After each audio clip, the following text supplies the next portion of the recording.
नमस्कार, मैं हूं नीलू। तो आज हम बात करेंगे ईरान की ऑपरेशन मोज़ैक की। यह ऑपरेशन मोज़ैक क्या है और अब ईरान ने जब इसे शुरू कर दिया है तो वो पीछे हटने को तैयार नहीं है। हम आपको बताते, कुछ बयान ऐसे आए हैं जिससे लगता है कि ईरान तो अपने कदम अब पीछे नहीं करेगा। उसने अगर लड़ाई में वो उतरा है अमेरिका और इजराइल के पोक करने के बाद, यानी दखल देने के बाद, जिस तरह से अमेरिका और इजराइल ने हमला किया ईरान के ऊपर, और उसके बाद ईरान ने ये कह दिया है कि अब जो ऑपरेशन मोज़ैक है वो लगातार चलता रहेगा। अब इसके बाद पीछे हटने का सवाल ही नहीं उठता। कल की बात अगर की जाए तो कल भारत में ईरान के राजदूत है मोहम्मद फताली ने कहा कि तेहरान ने अमेरिका की नीयत पर संशय होने के बावजूद बातचीत का रास्ता चुना और तय समय से पहले ही, यानी बातचीत चल रही थी लेकिन तय समय से पहले ही अमेरिका ने ईरान पर हमला कर दिया। इसलिए अब पीछे हटने का तो सवाल ही नहीं उठता है। युद्ध में वो अपने कदम पीछे नहीं। इसी तरह से बात अब्बास अराक्ची ने भी की है। उन्होंने कहा है कि अब कोई बातचीत नहीं होगी, अमेरिका चाहेगा तो भी बातचीत नहीं होगी, क्योंकि उन्होंने हमारे सुप्रीम लीडर को निशाना बनाया है, यानी आयतुल्लाह अली खामनेई को निशाना बनाया है। तो आज शुरू हुआ है छठा दिन और इस युद्ध में किसी भी तरह से कोई भी कमजोर पड़ने को तैयार नहीं है। इस तरह के कोई संकेत दिख भी नहीं रहे हैं। अमेरिका ने हिंद महासागर में ईरान के एक युद्धपोत को डुबोकर इस युद्ध के दायरे को और ज्यादा बड़ा कर दिया है और इस बीच ईरान ने कई दिनों से हॉर्मुज जल डमरू मध्य, यानी स्ट्रेट ऑफ हॉर्मुज को बंद कर दिया है। इससे दुनिया भर में तेल और गैस की सप्लाई रुक गई है, यानी हाहाकार सा मचा दिखाई दे रहा है। अमेरिका और इजराइल ने भी भले ही ईरान की टॉप लीडरशिप को खत्म कर दिया, लेकिन उनके लड़ने के जज्बे को कोई नुकसान नहीं पहुंचा है। ईरान आज भी उसी तेजी के साथ मिसाइल और ड्रोन से हमला कर रहा है और ऐसे में सवाल उठता है कि ईरान का मल्टी लेयर वॉर मशीन क्या है जिससे अमेरिका और इजराइल को सबसे ज्यादा खतरा है। इसीलिए हम ऑपरेशन मोज़ैक की बात कर रहे हैं। ऑपरेशन मोज़ैक की जो एक आधुनिक सैन्य रणनीति है जिसका इस्तेमाल खास तौर पर आधुनिक टेक्नोलॉजी वाले युद्ध में किया जाता है। इसका आइडिया यह है कि युद्ध में एक बहुत बड़े और एक ही सिस्टम पर निर्भर रहने की बजाय छोटे छोटे कई सिस्टम मिलकर काम करें। आसान भाषा में आपको समझाते हैं। मोज़ैक का मतलब होता है छोटे छोटे टुकड़ों में बना एक पूरा चित्र। आपने देखा होगा छोटे छोटे बच्चे एक मोज़ैक मतलब एक चित्र को लेते हैं और फिर छोटे छोटे टुकड़ों को भरकर एक बड़ा चित्र बनाते हैं। मोज़ैक वर्ड वहीं से आया है। और इसी तरह इस डॉक्ट्रिन में छोटे छोटे सैन्य सिस्टम, यानी ईरान के drone, missile, sensor, satellite, AI system मिलकर एक बड़ा डिफेंस नेटवर्क बनाते हैं। ये कैसे काम करता है?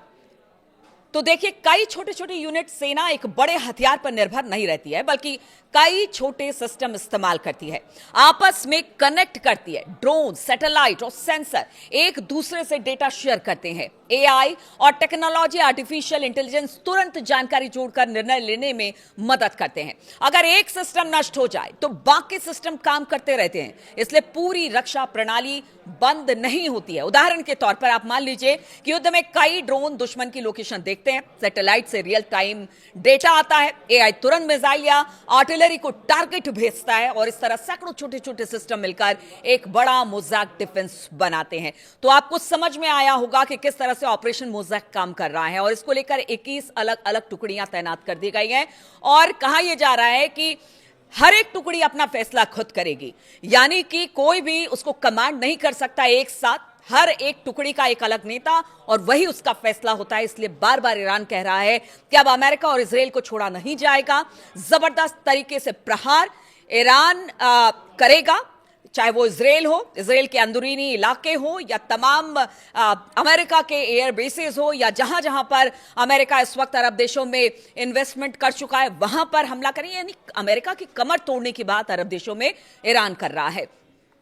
अब आपको बताते हैं कि ये जो पूरा एक तरीके से कह लीजिए कि जो ईरान का सिस्टम है बड़ा कॉम्प्लिकेटेड है, क्योंकि जानकार भी बताते हैं कि सिर्फ ये जो ईरान है वहां पर एक व्यवस्था तो है जो सरकारी व्यवस्था है, दूसरा है इस्लामिक रिवोल्यूशनरी गार्ड कॉर्प्स और वहां जो धर्मगुरु हैं जो अपनी तरफ से चलाते हैं उनकी एक व्यवस्था है। यानी बहुत कॉम्प्लिकेटेड है, इसलिए ईरान को समझ पाना और वहां के सिस्टम को ध्वस्त करना बड़ा मुश्किल है। ईरान की ओर से अमेरिका और इजराइल के खिलाफ युद्ध की कमान सेना के हाथों में ना होकर इस्लामिक रिवोल्यूशनरी गार्ड कॉर्प्स के पास है, यानी आईआरजीसी सीधे ईरान के मौलवी शासन तंत्र को रिपोर्ट करती है और इसे मिलिट्री से भी ज्यादा शक्तिशाली माना जाता है। ये दुनिया के कई इलाकों में प्रॉक्सी मिलिशिया को भी चलाता है, जिसका निशाना ईरान के दुश्मन होते हैं। देश में आईआरजीसी का समर्थन जो बासिज करते हैं, जो कि ईरान के सतर्क छात्र और सामाजिक एक समूह है जो कि किसी भी स्थानीय विरोध को बढ़ने से पहले ही खत्म कर देते हैं। वर्तमान में इन्हें खुली छूट मिली हुई है। ऐसे में ईरान में इनका विरोध कर जिंदा बच पाना बड़ा मुश्किल है, लगभग नामुमकिन है। Islamic revolutionary guard corps IRGC सबसे अहम हथियार है इनका कुद्स फोर्स, और ये ऑपरेशनल ब्रांच है जिसे अपने समय में ईरान के सबसे बड़े दुश्मनों के खिलाफ गुप्त सैन्य अभियान चलाए।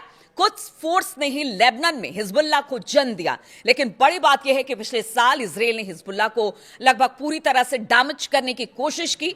इसके बाद भी बचे कुचे जो लड़ाके हैं आज भी इजरायली हमले के कारण अंडरग्राउंड जो अब तक हो चुके थे वो अब निकलकर बाहर आ रहे हैं। और अब जो कुद्स फोर्स है वो इराक में हशद अल शाबी पॉपुलर मोबिलाइजेशन फोर्सेस के जरिए ईरान के दबदबे को बरकरार रखने की कोशिश में जुटे हुए हैं। इधर अगर आर्टिश की बात की जाए, आर्टिश को ईरान की कन्वेंशनल आर्मी भी कहा जाता है और ये इस्लामिक रेवोल्यूशनरी गार्ड कॉर्प्स यानी कि आईआरजीसी के बराबर सैन्य अभियान चलाती है। हालांकि ये सरकार के प्रति ज्यादा जिम्मेदार है। इसे बताया जाता है कि 1979 की इस्लामिक क्रांति के बाद राजशाही के समय के इंपीरियल मिलिट्री के ढांचे पर बनाया गया था। इसे पुराने राजशाही समर्थन जनरलों को हटाकर इस्लामी शासन के करीबियों को भरा गया और इसका स्ट्रक्चर आईआरजीसी से ज्यादा प्रोफेशनल माना जाता है। हालांकि ये भी अंत में मौलवी शासन के प्रति वफादार हैं और आर्टिश का काम हॉर्मुज जल डमरू मध्य के आसपास के जो पूरे इलाके हैं उनमें ऑपरेशन को अंजाम देना है, जबकि आईआरजीसी पश्चिम में फारस की खाड़ी में ज्यादा ऑपरेशन चलाती है। ईरान के पास ड्रोन और बैलिस्टिक मिसाइलों का आपको पता ही है कि कितना बड़ा जखीरा है। इनमें लड़ाकू ड्रोन की संख्या बहुत ज्यादा है। आप समझिए कि इतना ज्यादा है कि पहले जिस तरह से ईरान के जब ईरान ड्रोन से हमला करता है उसके बाद मिसाइलें दागता है तो फिर चाहे वो अमेरिका हो या फिर इजराइल हो, उनके डिफेंस सिस्टम भी काम करना बंद कर जाते हैं, क्योंकि छकाने का काम एक तरह से कह लीजिए। पहले ड्रोन से हमला, जब बिल्कुल पस्त उनका जो आयरन डोम सिस्टम हो जाता है तो उसके बाद मिसाइलों से हमला और फिर ज्यादा से ज्यादा नुकसान। इसलिए उनके ईरान के पास अच्छी खासी संख्या में ड्रोन है। माना जाता है कि ईरान के पास 1 लाख से 1.5 लाख शाही ड्रोन का जखीरा है, जो कि पहले ही कई युद्धों में अपनी ताकत का प्रदर्शन कर चुका है। और कहते हैं इसका लोहा तो अमेरिका ने भी माना था। ईरान के पास हजारों की संख्या में short range, medium range ballistic missile है, सुपरसोनिक मिसाइल है।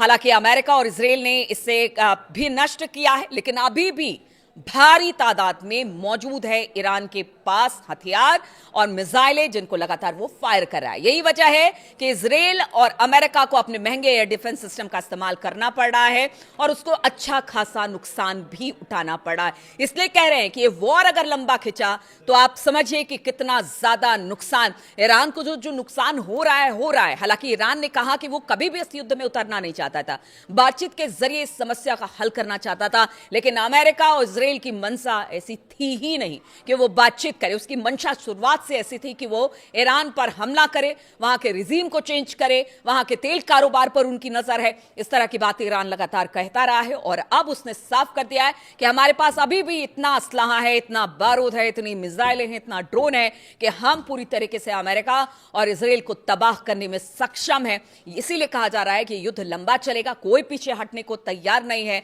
लेकिन अगर ये युद्ध लंबा चलता है तो फिर आप समझिए कि किस तरह की स्थिति बन जाएगी, क्योंकि रूस भी कह रहा है कि वो यूरोपीय देशों को जो अपना गैस है वो नहीं देगा।